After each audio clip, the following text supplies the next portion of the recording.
Mishmash! Kitbash Corner! Hey, today we're going to be building the most wholesome Marines in 40k. This, of course, being Marines Malevolent, the epitome of Space Marine elitism. While I do find myself to be quite the enjoyer of the Salamanders, the Lamenters, the more wholesome Marines, these guys are undoubtedly a guilty pleasure of mine. The Marines Malevolent are, I don't think I can I curse this early in the video? Counting down. They're fucking assholes. But that's why we love them, right? And today, I'm going to be showing you how I kitbash them, do some cool freehand, and we're going to be working on some gore effects. But before we get into all that good stuff, make sure you leave a like, comment, and subscribe, share it with a friend, and if you really dig it, consider becoming a channel member. For just $3 a month, you get to see my videos early, and for $5, you get access to a weekly Q&A, in which you can send in your models via the Mishmash Discord, and I'll give them a little review. Just want to say a huge thank you to my channel members. You guys are amazing. Also, if you're interested in anything Wargames Atlantic related, especially Gore, you can use my affiliate link to Wargames Atlantic down below, and you can use my discount code MISHMASH5% to save 5% on your purchase. But enough of the promotional stuff, let's talk the Marines Malevolent. Comically pragmatic and uncaring of who gets in the way, the Marines Malevolent will do everything in their power to get the job done. And you know what, I can kinda get behind their battle cry, hate is the surest weapon. That's a good way to live. If you're not getting your way, if somebody doesn't want to give you something, what else are you gonna do? The Marines Malevolent can be summed up by three things: pragmatism, elitism, and incredible arrogance. Like I mentioned previously, these guys are every bad quality of an Astartes cranked up to 11. Without a doubt, I think they're most commonly known for their ongoing rivalry with the Salamanders chapter. While I do love the Salamanders, and they are totally within their right to hate the Marines Malevolent, I do kinda have to give the Marines Malevolent credit. It takes balls to stand toe-to-toe with a first founding legion. But that's really what makes the Marines Malevolent all the more terrifying to me. Not only are they laissez-faire on the idea of murdering Imperial citizens willy-nilly, they are actually pretty damn good at killing other Space Marines. During the Makarian Heresy, the Marines Malevolent nearly wiped out the Star Phantoms. And these were traitor Star Phantoms, but that's another thing that ties into the Marines Malevolent that I find interesting. They are borderline renegades in terms of their operation, but they do believe in the supremacy of the Emperor. They are undoubtedly a very interesting chapter in the conversation that they bring to the table. They are divisive, and I love them for that.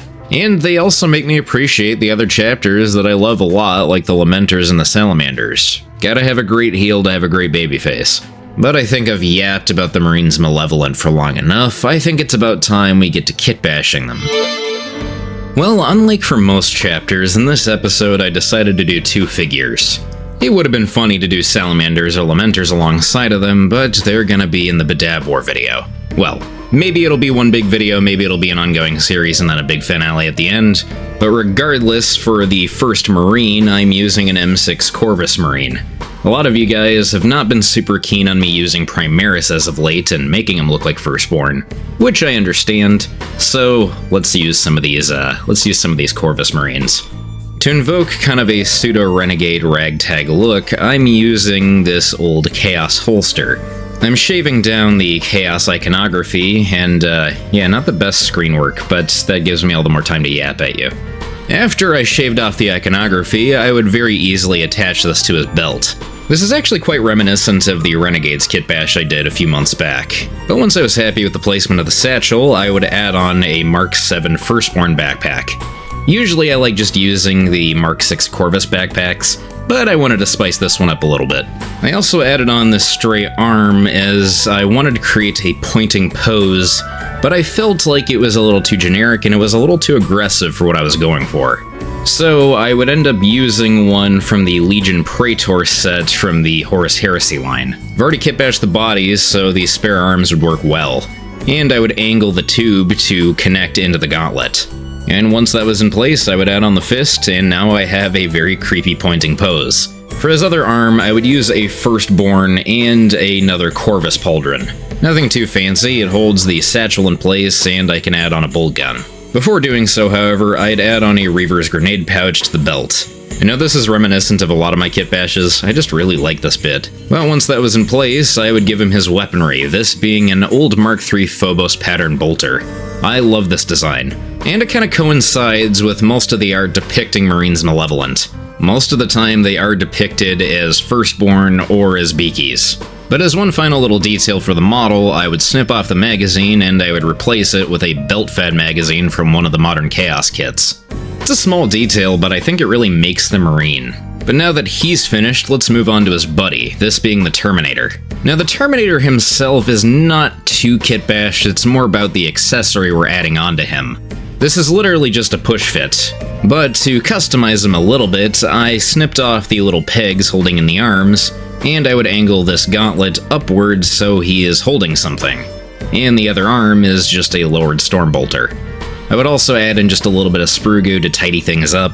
Because this arm does not belong to this body, I had to use just a little bit to kinda tie everything together, and it's really not noticeable at all. Though that might have more to do with an element I add later on, but we'll get to that when we get to it. First thing we gotta worry about is this effigy that I've decided to create. To start him out, I'm using an old guardsman body from the vintage set, and for his arm, I'm using a traitor guard arm. But I'm going to be snipping away at the wrist and flaying at the edges. For his other arm? It's not really an arm. It's more of a shoulder. This is from the Gene Cult Acolyte set. The pauldron is very similar to the other one, and it's flayed just enough, and it will be kind of obscured once he's fully in the palm of the Space Marine. But that doesn't really matter. This guy is so destroyed that the little details won't really show up. For his face, this is disgusting. I'm using an old guardsman face and I'm flaying it. This is really nasty. But once all the bits are glued together, I would begin drilling into the body utilizing my hobby knife. Using the hobby knife rather than a regular drill adds for a more jagged edge and for cleaner holes. It's not exactly the safest method, but you know, it is what it is. Once those holes are drilled, I would then use my clippers to kind of flay them at the edges, creating a more jagged pattern of the flak being destroyed. This looks really jank now, but you'll see how it ends up in the end. Then once he's glued into the palm of the actual Space Marine, we'll add on some further details. I will say one of my first videos is actually how I do blood and gore effects. It's a little dated by my modern standards of editing, but hey, check it out afterwards. But once I was happy with the placement of the guardsman in his palm, I would give him a bare head from the Chaos Terminators kit. This one just looks far more menacing, and it doesn't exactly look super corrupted, it just looks like a very terrifying Space Marine. But shifting gears back to the gore effects, I'm utilizing some circuit board wire, and I'm gonna be slicing off the protective jacket. If you want to keep the wire intact, it does give it a little bit more integrity in terms of it breaking apart, but in turn we lose the flexibility, hence why we remove the jacket.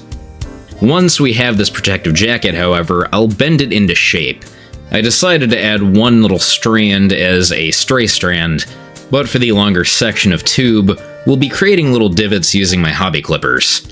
We won't be giving enough pressure to actually pierce the jacket itself, but the reason we're doing this is to create more lifelike texture, and it also doubles as a way of creating even more curvature to create a more natural shape. Once I've created the shape that I'm happy with, I would add a generous amount of superglue to the underside of the guardsman.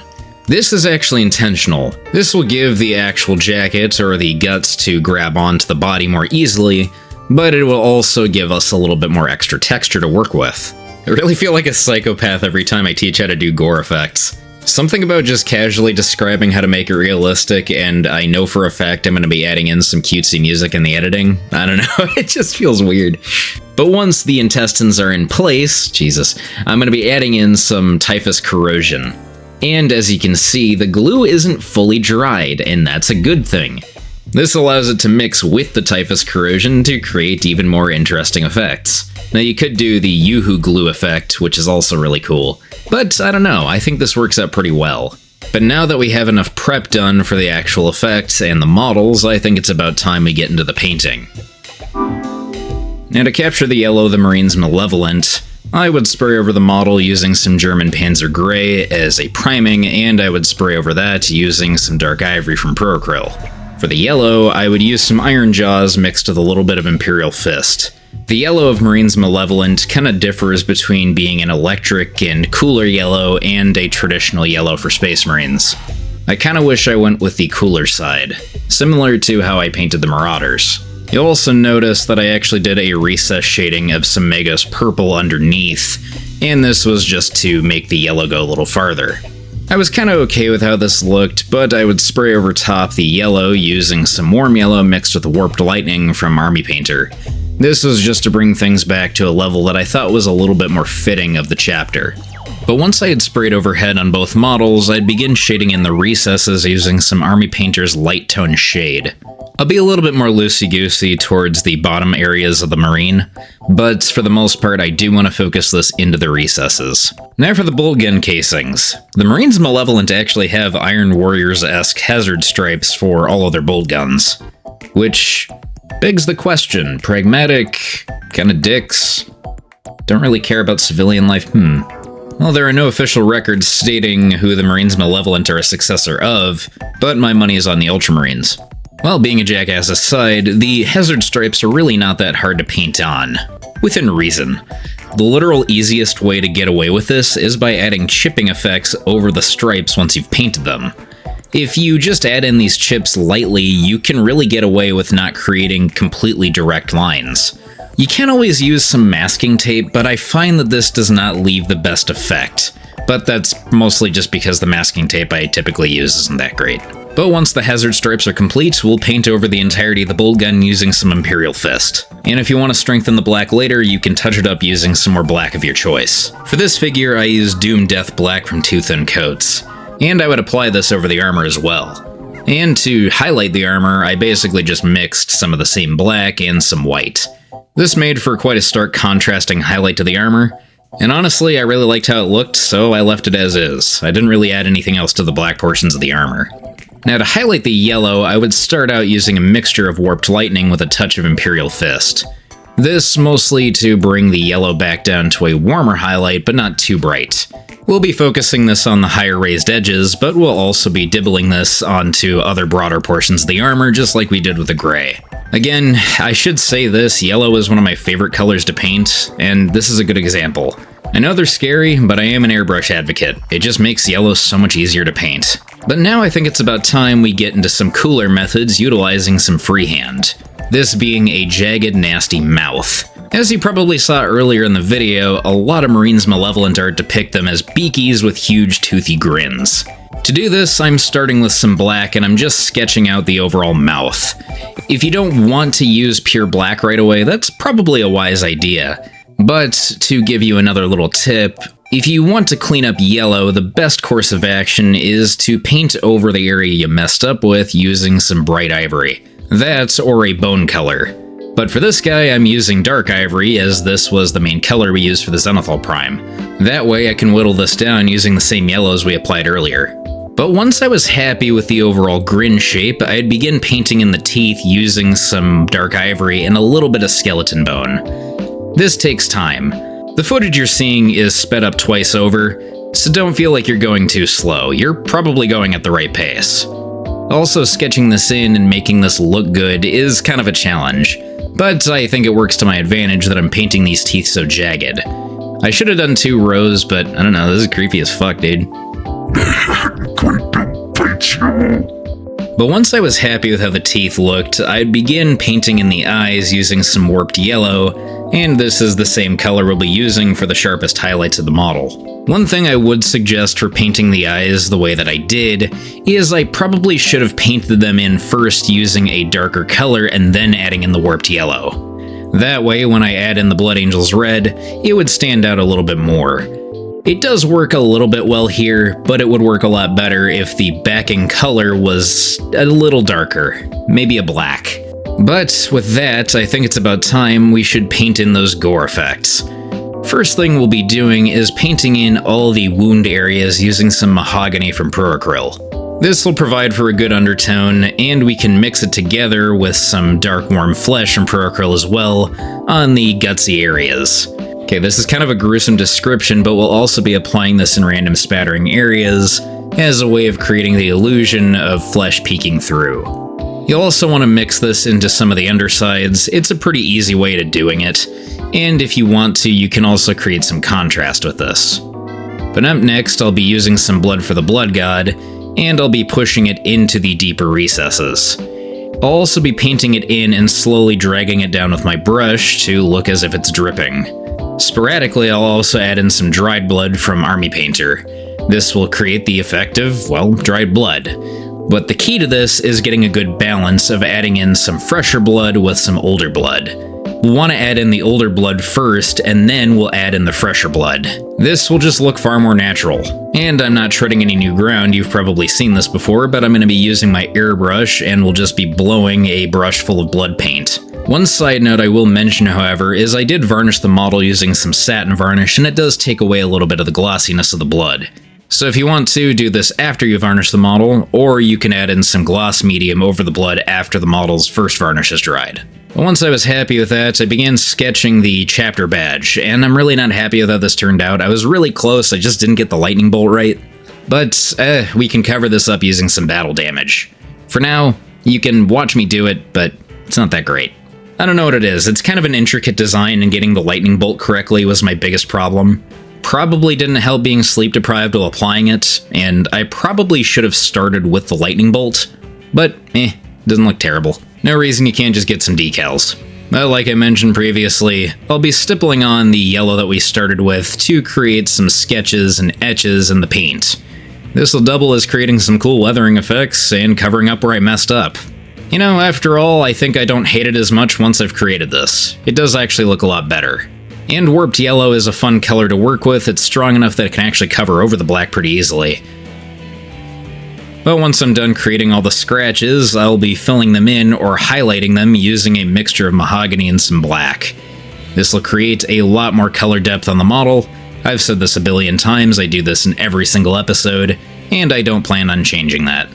But hey, it looks pretty damn good, and for what it's worth, I'm really happy with how these Marines turned out. There was a lot of freehanding involved, and I was definitely going out of my comfort zone in that way. But, I don't know, this is a fun scheme to paint, they're a cool chapter, and I kinda want to paint more of them. I love painting yellow, that's no secret at this point, but there's something about this scheme that just speaks to me.